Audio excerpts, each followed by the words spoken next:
اللہ الصلاۃ والسلام علیک یا نور اللہ صلی اللہ تعالی علیہ وسلم۔ حضرت یونس علیہ الصلوۃ والتسلیم، اللہ رب العزت نے انہیں نینوا کی طرف نبی بنا کر کے بھیجا تاکہ وہاں پر جا کر کے لوگوں کو تبلیغ دین فرمائیں اور اشاعت اسلام کا فریضہ انجام دیں۔ حضرت یونس علیہ الصلوۃ والتسلیم نینوا کی طرف جب پہنچے تو ایک لمبے زمانے تک اور ایک لمبے عرصے تک وہاں کے لوگوں کے درمیان خدمت دین پیش کرتے رہے، لیکن کوئی مسلمان نہیں ہوا، سب کافر ہی رہے اور گناہوں بھری زندگی گزار رہے تھے۔ تھک ہار کر کے ایک مرتبہ حضرت یونس علیہ الصلوۃ والتسلیم نے بستی والوں سے ارشاد فرمایا، اگر تم ایمان نہیں لاتے تو میں تمہاری یہ بستی چھوڑ کر کے کسی اور بستی کے اندر چلا جاؤں گا، جہاں میں تبلیغ دین کروں گا تو لاکھوں لوگ کلمہ پڑھنے والے ہوں گے، وہاں لبیک کہنے والے لاکھوں لوگ ہوں گے۔ اور جاتے جاتے انہوں نے یہ کہا کہ میں یہاں سے بستی چھوڑ کر کے تو چلا جاؤں گا، لیکن تمہیں رب تبارک و تعالیٰ کے عذاب کی دردناک خوشخبری دے کر کے جا رہا ہوں کہ میں یہاں سے جا رہا ہوں، اللہ رب العزت کا عذاب تمہارے اوپر نازل ہوگا۔ جب یہ بات حضرت یونس علیہ الصلوۃ والتسلیم نے ان لوگوں کے درمیان پیش کر دی، اگرچہ وہ کافر تھے، گنہگار تھے، کلمہ نہیں پڑھنے والے تھے، لیکن انہیں اس بات کا یقین تھا کہ یہ اللہ کے نبی ہے اور اپنی زبان سے جو بھی بات کہتے ہیں وہ سچی بات کرتے ہیں، ان کی زبان سے نکلی ہوئی بات ابھی تک کوئی جھوٹی ثابت نہیں ہوئی ہے۔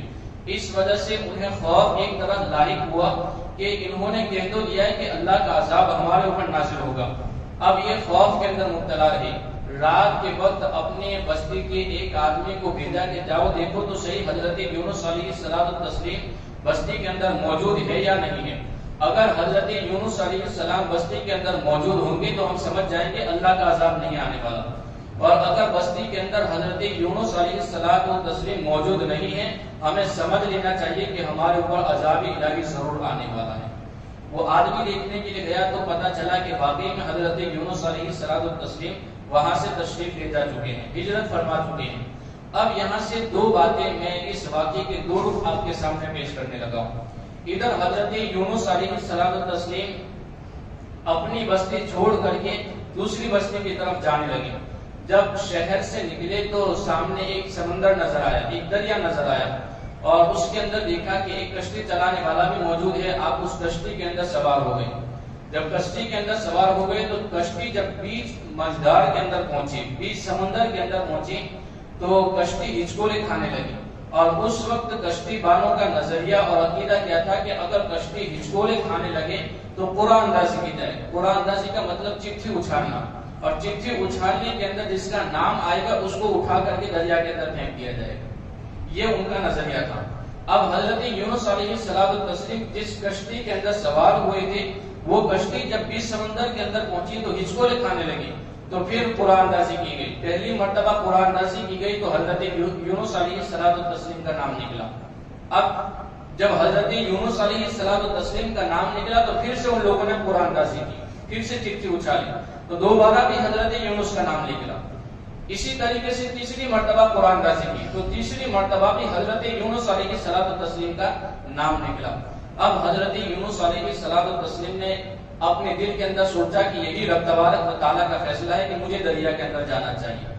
جیسے ہی حضرت یونس علیہ الصلوۃ والتسلیم نے قرآن اندازی کا معاملہ ختم ہوا، فوراً حضرت یونس علیہ الصلوۃ والتسلیم نے دریا کے اندر چھلانگ لگائی۔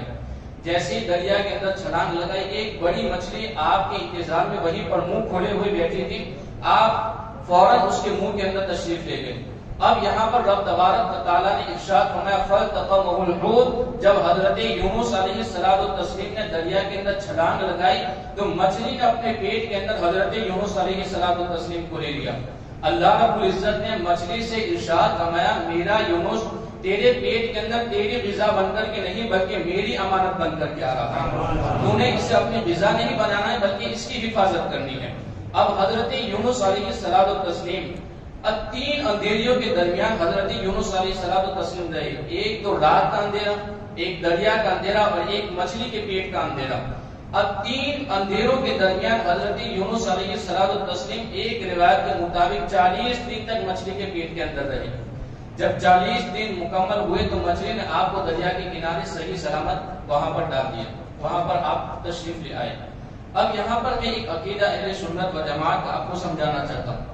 اگر کوئی بندہ مچھلی کے پیٹ کے اندر جائے، مچھلی کے پیٹ کے اندر جانا تو دور کی بات ہے، اگر رات کے اندھیرے میں دریا کا اندھیرا بھی موجود ہو، اگر ایسے ماحول میں کوئی آدمی جائے تو وہاں خوف کی وجہ سے اس کی جان نکل جائے گی. لیکن یہ حضرت یونس علیہ السلام 3 اندھیریوں کے درمیان رہے، پھر بھی زندہ رہے، انہیں کوئی نقصان نہیں ہوا.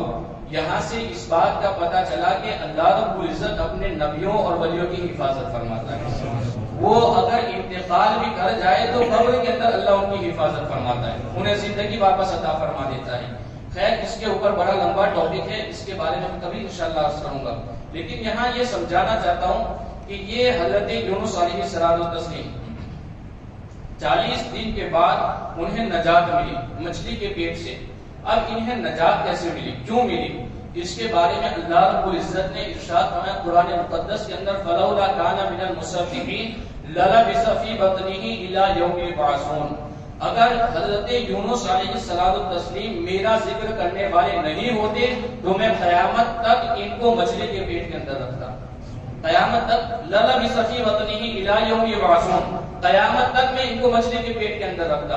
اب حضرت یونس علیہ السلام نے کون سا ایسا عمل کیا تھا اور کون سی ایسی تصویر پڑھی تھی جس تصویر کی بنیاد پر اللہ نے اتنی بڑی مصیبت سے انہیں نجات عطا فرما دی. آپ اس تصویر کو سنیے اور ہو سکے تو اس تصویر کو اپنی زندگی کے اندر کرد عمل بنائیے، اس کا وظیفہ بنا لیجیے. انشاءاللہ ضرور رب تبارک و تعالی ہماری مصیبتیں دور فرما دے گا. اللہ نے ارشاد فرمایا فنادى في الظلمات لا اله الا انت سبحانك انی کنت من الظالمین. حضرت یونس علیہ السلام نے ان 3 اندھیریوں کے اندر اللہ رب العزت کی یہ تصویر بیان کی تھی لا الہ الا انت سبحانک انی کنت من الظالمین. بس اسی تصویر کی بنیاد پر اللہ رب العزت نے انہیں اتنی بڑی مصیبت سے نجات عطا فرما دی، اتنی بڑی مصیبت سے نجات عطا فرما دی.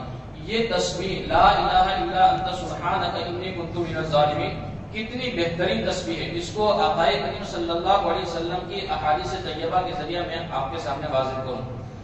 اللہ کے رسول صلی اللہ علیہ وسلم نے ارشاد فرمایا حضرت یونس علیہ السلام نے مچھلی کے پیٹ میں جب دعا مانگی تو یہ کلمات کہے لا الہ الا انت سبحانک انی کنت من الظالمین. جو مسلمان ان کلمات کے ساتھ اپنے کسی مقصد کے لیے دعا کرے گا اللہ قبول فرما لے گا، اللہ قبول فرما لے گا.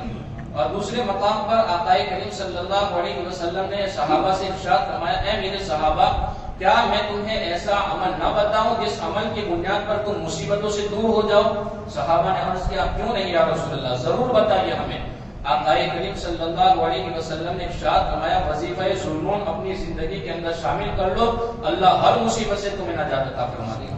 وظیفہ ذوالنون یہی لا الہ الا انت سبحانک انی کنت من الظالمین. اب ایک خاص بات اس کے حوالے سے میں آپ کے سامنے پیش کروں. آج بیماری کا دور ہے، ہر کوئی اس وہم میں ہے کہ آج اس کی باری ہے تو کل میری باری آنے والی ہے. نہ جانے ہاسپٹلس کے اندر کتنے مریضوں کی لائن لگی ہوئی ہے، ایمبولینس میں باہر ویٹنگ میں موجود ہے، اور آکسیجن کے حوالے سے بھی آپ ساری باتیں سوشل میڈیا کے حوالے سے جانتے ہیں. تو آقا کریم صلی اللہ علیہ وسلم نے ارشاد فرمایا جو مسلمان اپنی بیماری کی حالت میں 40 مرتبہ اس تسبیح کے ساتھ دعا مانگے گا اور پھر اگر وہ اس بیماری کے اندر اس مرض کے اندر فوت ہو گیا تو اللہ اسے شہید کا ثواب عطا فرمائے گا. بیماری کے اندر کتنی مرتبہ پڑھنی؟ 40 مرتبہ پڑھنی. اگر وہ اس بیماری کے اندر فوت ہو گیا، انتقال کر گیا، آقا ارشاد فرماتے ہیں اللہ اسے شہید کا درجہ عطا فرمائے گا. اور اگر ارشاد فرمائے اس بیماری کے بعد اس تسبیح کے پڑھنے کی برکت سے تندرست ہو گیا یعنی شفا حاصل ہو گئی، اللہ اس کے پچھلے سارے گناہوں کو بخشش کا فرمائے اور بہترین زندگی عطا فرمائے. تو یہ ہمارے لیے بہترین کام ہے. اور یہ تسبیح صرف زبان کے حوالے سے صرف تھوڑی سی زبان ہلانی ہے. لا الہ الا انت سبحانک انی کنت من الظالمین ہر مصیبت سے نجات کا ایک بہترین وظیفہ ہے. تو اپنی زندگی کے اندر اس وظیفے کو شامل کیجیے. یہ اس واقعے کا ایک رخ ہوا کہ حضرت یونس علیہ السلام اس طریقے سے سمندر کی طرف پہنچے. اور دوسری طرف جب آپ بستی چھوڑ کر کے نکلے، صبح کا سویرا نمودار ہوا تو سورج کی بجائے ان بستی والوں کے اوپر کالے گھنے بادل منڈلانے لگے. کالے گھنے بادل آپ کی بستی والوں کے اوپر منڈلانے لگے. جب آپ کی بستی والوں نے کالے گھنے بادل دیکھے تو آپ کی بستی والوں کے دلوں کے اندر ایسا خوف لاحق ہوا کہ آپ کی بستی والوں نے اپنے بیوی بچوں کو بھی چھوڑ دیا، اپنے مکانات کو بھی چھوڑ دیا، اپنی دولت کو بھی چھوڑ دیا، اپنے مالوں کو بھی چھوڑ دیا، اپنے مویشیوں کو بھی چھوڑ دیا، اپنے کھیت کھلیان کو بھی چھوڑ دیا. سب کچھ چھوڑ کر کے ایک میدان کے اندر پہنچے، موٹے موٹے لباس پہن کر کے، اور میدان کے اندر پہنچ کر کے اللہ رب العزت کی بارگاہ میں توبہ کرنے لگے. جب توبہ کی تو اللہ رب العزت نے ان کی توبہ قبول فرمائی اور وہ سارے کے سارے لوگ مشرف اسلام ہو گئے. اب یہاں میں ایک بات اس کے حوالے سے سمجھانا چاہتا ہوں کہ جب ان کے اوپر یہ کالے بادل منڈلانے لگے تو ان کا عالم کیا تھا پتہ ہے؟ وہ اتنے خوف زدہ ہوئے تھے کہ اگر کسی نے اپنے گھر کی دیوار کے اندر کسی سے غصب کی ہوئی اینٹ بھی لگائی تھی، ایک اینٹ بھی لگائی تھی، اس نے اپنا پورا مکان توڑا اور ایک اینٹ اس کے مالک تک پہنچائی. اگر کسی کا 1 روپیہ اپنے پاس دبایا ہوا تھا، اس نے اپنا وہ روپیہ بھی اس کے مالک تک پہنچایا. اگر کسی کا دوسرا سامان اپنے یہاں دبایا ہوا تھا، فوراً اس خوف کی وجہ سے، اس عذاب الہی کی وجہ سے انہوں نے وہ مال صاحب مال تک پہنچا دیا. تو آج تو ہمارے لیے یہ بہت بڑی مصیبت ہے. یہ کالے بادل نہیں ہے بلکہ یہ تو بہت بڑی مصیبت ہے. آج بھی اگر ہماری آنکھیں نہیں کھلتی ہیں تو ہمارا ضمیر مر چکا ہے، ہماری زندگی کوئی کام کی نہیں رہی ہے. اس وجہ سے اللہ یہ مصیبتیں بھیج کر کے ہمیں پیغام دے رہا ہے، آج بھی تمہارے پاس وقت ہے، توبہ کا دروازہ بند نہیں ہوا ہے، توبہ کر لو، اللہ ضرور تمہاری توبہ قبول فرمائے گا، بہترین زندگی عطا فرمائے گا. اللہ رب العزت ہمیں عمل کرنے کی توفیق عطا فرمائے.